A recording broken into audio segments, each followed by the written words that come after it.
ನಮಸ್ತೆ ಸ್ನೇಹಿತರೆ, ಇಂದು ಜಗತ್ತಿನಲ್ಲಿ ನಡೆಯುತ್ತಿರುವ ಘಟನೆಗಳನ್ನು ಗಮನಿಸಿದರೆ ಕುವೆಂಪು ಅವರ ವಿಶ್ವ ಮಾನವ ತತ್ವದ ಸಿದ್ಧಾಂತವು ಪ್ರಚಲಿತದಲ್ಲಿ ಅತ್ಯಂತ ಅವಶ್ಯಕವಾಗಿದೆ. ಈ ಭೂಮಿಯಲ್ಲಿ ಹುಟ್ಟಿದ ಪ್ರತಿಯೊಬ್ಬರು ಒಂದೇ ಜಾತಿ, ಧರ್ಮ, ಭಾಷೆ ಎಲ್ಲವನ್ನೂ ಮೀರಿದ ಒಂದು ಪದ ಎಂದರೆ ಅದು ಮಾನವ. ಮಾನವೀಯತೆಯನ್ನು ಜೀವನ ಪೂರ್ತಿ ಸಾರಿದ ಮಹಾನ್ ಚಿಂತಕ, ಕನ್ನಡದ ನಾಡಕವಿ ಹಾಗೂ ರಾಷ್ಟ್ರಕವಿ ಎಂದೇ ಖ್ಯಾತರಾಗಿರುವ ಕುವೆಂಪು ಇವರ ಜನ್ಮದಿನವಾದಂತಹ ಡಿಸೆಂಬರ್ 29 ವಿಶ್ವ ಮಾನವ ದಿನಾಚರಣೆಯಾಗಿ ಆಚರಣೆ ಮಾಡಲಾಗುತ್ತದೆ. ಹಾಗಾದರೆ ಬನ್ನಿ ಸ್ನೇಹಿತರೆ, ಕುವೆಂಪು ಅವರು ವಿಶ್ವ ಮಾನವ ತತ್ವದ ಮೂಲಕ ಯಾವೆಲ್ಲ ಸಂದೇಶಗಳನ್ನು ಜಗತ್ತಿಗೆ ನೀಡಿದ್ದಾರೆ, ಕುವೆಂಪು ಅವರು ಕನ್ನಡ, ಕರ್ನಾಟಕ ಹಾಗೂ ವಿಶ್ವಕ್ಕೆ ಮಾನವ ಜನಾಂಗಕ್ಕೆ ನೀಡಿದ ಕೊಡುಗೆಗಳು ಯಾವುವು ಎಲ್ಲದರ ಬಗೆಗಿನ ಮಾಹಿತಿಯನ್ನು ಸಂಪೂರ್ಣವಾಗಿ ಈ ದಿನದ ವಿಡಿಯೋದಲ್ಲಿ ನೋಡೋಣ. ನಮಸ್ತೆ ಸ್ನೇಹಿತರೆ, ಪೂರ್ಣಿಮಾ ಕನ್ನಡ ಜಿಜ್ಞಾಸೆ ವಾಹಿನಿಗೆ ನಿಮಗೆಲ್ಲರಿಗೂ ಆತ್ಮೀಯವಾದ ಸ್ವಾಗತ. ವಿಶ್ವ ಮಾನವ ದಿನಾಚರಣೆ ಎಂದರೆ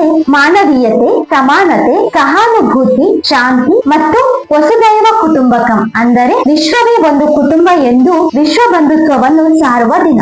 ಈ ದಿನವನ್ನು ಕುವೆಂಪು ಅವರ ಚಿಂತನೆಗಳು ಹಾಗೂ ವಿಶ್ವ ಮಾನವ ತತ್ವವನ್ನು ನೆನಪಿಸುವ ಸಲುವಾಗಿ ಆಚರಣೆ ಮಾಡಲಾಗುತ್ತದೆ. ಕುವೆಂಪು ಅವರ ಜನ್ಮದಿನದಂದು ವಿಶ್ವ ಮಾನವ ದಿನಾಚರಣೆಯನ್ನು ಆಚರಣೆ ಮಾಡಲಾಗುತ್ತದೆ. ಕುವೆಂಪು ಅವರು ತಮ್ಮ ವಿಶ್ವ ಮಾನವ ತತ್ವದ ಮೂಲಕ ಮಾನವನಾಗಿ ಬದುಕುವ ದಾರಿಯನ್ನೇ ಕೊಟ್ಟರು. ಜಾತಿ, ಧರ್ಮ, ವರ್ಗಕ್ಕಿಂತಲೂ ಮಾನವ ಹಾಗೂ ಮಾನವೀಯತೆಯು ಮೊದಲು ಎಂಬ ಚಿಂತನೆಯನ್ನು ನೀಡಿದರು. ಎಲ್ಲರೂ ಸಮಾನರು, ಮೇಲು ಕೀಳು ಎನ್ನುವ ಭೇದ ಭಾವವಿಲ್ಲದೆ ಅಸಮಾನತೆಯನ್ನು ಹೋಗಲಾಡಿಸಿದರು. ಸ್ನೇಹಿತರೆ, ಜಯ ಭಾರತ ಜನನಿಯ ತನುಜಾತೆ ಎಂಬ ನಾಡಗೀತೆಯಲ್ಲಿ ಇತರ ರಾಜ್ಯದಲ್ಲಿನ ನಾಡಗೀತೆಯಲ್ಲಿ ಅಲ್ಲಿನ ರಾಜ್ಯದ ಬಗ್ಗೆ ಮಾತ್ರ ಹೇಳಿದರೆ, ನಮ್ಮ ಕನ್ನಡದ ನಾಡಗೀತೆಯಲ್ಲಿ ಕನ್ನಡ, ಕರ್ನಾಟಕ ಹಾಗೂ ಕರ್ನಾಟಕವನ್ನು ಭರತ ಮಾತೆಯ ಮಗನಾಗಿ ಎಂದು ಹೇಳುವ ಮೂಲಕ ಭಾರತವನ್ನು ಉಲ್ಲೇಖ ಮಾಡಿದ್ದಾರೆ. ಇದರಲ್ಲಿ ಕುವೆಂಪು ಅವರ ವಿಶ್ವ ಮಾನವ ತತ್ವ ತಿಳಿಯುತ್ತದೆ. ಸ್ನೇಹಿತರೆ, ನಮ್ಮ ನಾಡಗೀತೆಯ ಬಗ್ಗೆ ಒಂದು ಪ್ರತ್ಯೇಕ ವಿಡಿಯೋ ಮಾಡಿರುವೆನು. ನೀವು ನಿಮ್ಮ ನಾಡು ಹಾಗೂ ನುಡಿಯ ಬಗ್ಗೆ ಒಲವನ್ನು ಹೊಂದಿದ್ದರೆ ಆ ವಿಡಿಯೋವನ್ನು ವೀಕ್ಷಿಸಿ. ಆ ವಿಡಿಯೋವನ್ನು ವೀಕ್ಷಿಸುವುದರ ಮೂಲಕ ಕುವೆಂಪು ಹಾಗೂ ಕನ್ನಡ ಭಾಷೆಗೆ ಗೌರವವನ್ನು ನೀಡಿ.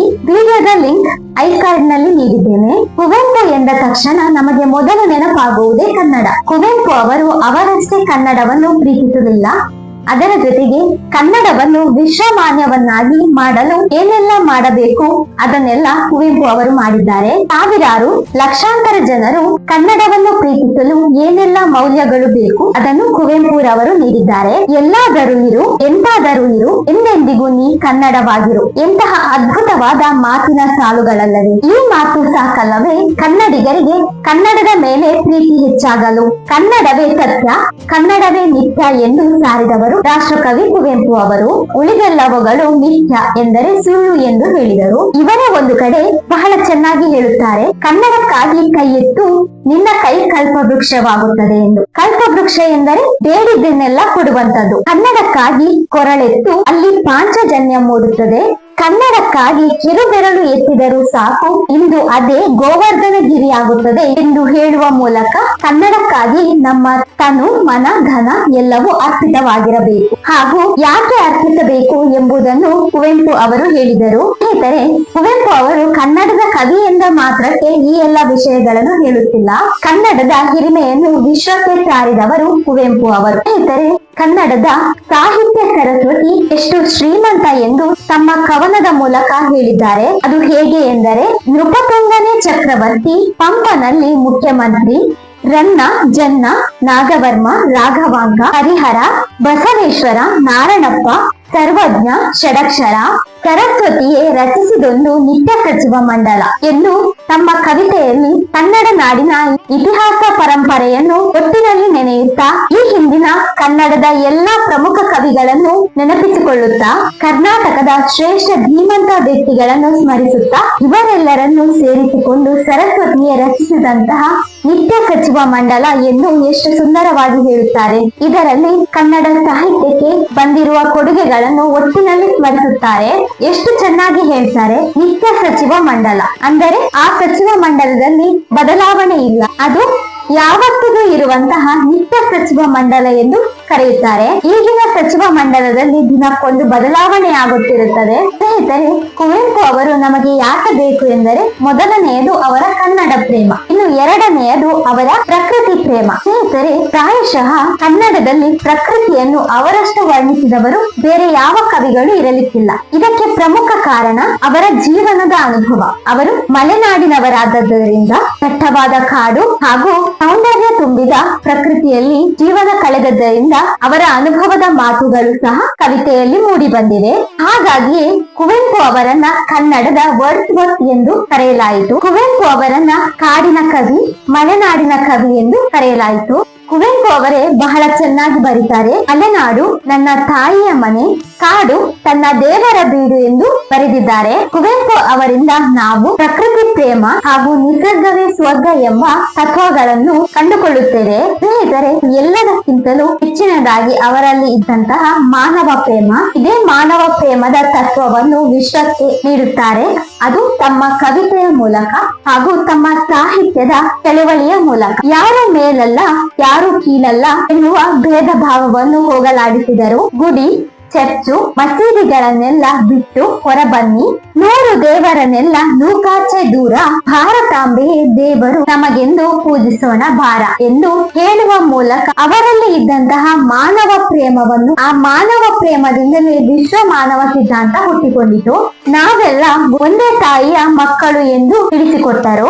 ಅವರೇ ತಮ್ಮ ಕಾವ್ಯದಲ್ಲಿ ಹೇಳುತ್ತಾರೆ, ಯಾವ ಕಾಲದ ಶಾಸ್ತ್ರವೇನು ಹೇಳಿದರೇನು, ಎದೆಯ ಧನಿಗೂ ಮಿಗಿಲು ಶಾಸ್ತ್ರವಿಹುದೇನು, ಹೀಗೆ ಅಸಮಾನತೆಯನ್ನು ಹೋಗಲಾಡಿಸಿ ಸಮಾನತೆಯಿಂದ ಇರುವ ದಾರಿಯನ್ನು ತೋರಿಸಿಕೊಟ್ಟರು. ಸ್ನೇಹಿತರೆ, ಅದರ ಜೊತೆಗೆ ಹಲವಾರು ವೈಚಾರಿಕತೆಗಳನ್ನು ನೀಡುತ್ತಾರೆ. ವೈಚಾರಿಕತೆ ಎಂದರೆ ಈಗಾಗಲೇ ಇರುವುದನ್ನು ವಿರೋಧಿಸುವುದಲ್ಲ, ಶುದ್ಧವಾದ ಯಾವುದಕ್ಕೂ ಅಂಟಿಕೊಳ್ಳದಂತಹ ವೈಚಾರಿಕತೆಯನ್ನು ನೀಡುತ್ತಾರೆ. ಕುವೆಂಪು ಅವರು ಯಾವುದೇ ವ್ಯಕ್ತಿಯನ್ನು ವಿರೋಧಿಸಲಿಕ್ಕೆ ಹೋಗಲಿಲ್ಲ. ಅವರು ವಿರೋಧಿಸಿದ್ದು ವ್ಯಕ್ತಿಯ ತತ್ವಗಳನ್ನು. ಸ್ನೇಹಿತರೆ, ವಾಸ್ತವವಾಗಿ ಹೇಳಬೇಕೆಂದರೆ ಅವರು ವಿರೋಧಿಸಲಿಲ್ಲ, ಅವರು ಶುದ್ಧವಾಗಿರುವುದನ್ನ ನೀಡ್ತಾ ಹೋದ್ರು. ಅಂದರೆ ಪಾಸಿಟಿವಿಟಿಯನ್ನ ತುಂಬುತ್ತಾ ಹೋದ್ರೆ ನೆಗೆಟಿವಿಟಿ ಎನ್ನುವುದು ತನ್ನಿಂದಾಗಿಯೇ ಹೋಗುತ್ತೆ ಎನ್ನುವ ಕಲ್ಪನೆ ಅವರಲ್ಲಿತ್ತು. ಅದು ನಿಜವೂ ಆಯಿತು ಕೂಡ. ಒಂದು ಕಡೆಯಲ್ಲಿ ಅವರು ಹೇಳುತ್ತಾರೆ, ನಿನಗೆ ನೀನೇ ಮನು, ಅಂದರೆ ಬೇರೆ ಯಾರು ಏನು ಹೇಳಿದರು ಎಂದು ನೀನು ಮಾಡಲಿಕ್ಕೆ ಹೋಗಬೇಡ. ನಿನ್ನ ಮನಸ್ಸಿಗೆ ಏನು ತೋಚುತ್ತದೆ ಅದನ್ನು ಮಾತ್ರ ಮಾಡು. ನಿನ್ನ ವಿಷಯಗಳನ್ನು ನೀನೇ ವಿಚಾರ ಮಾಡು,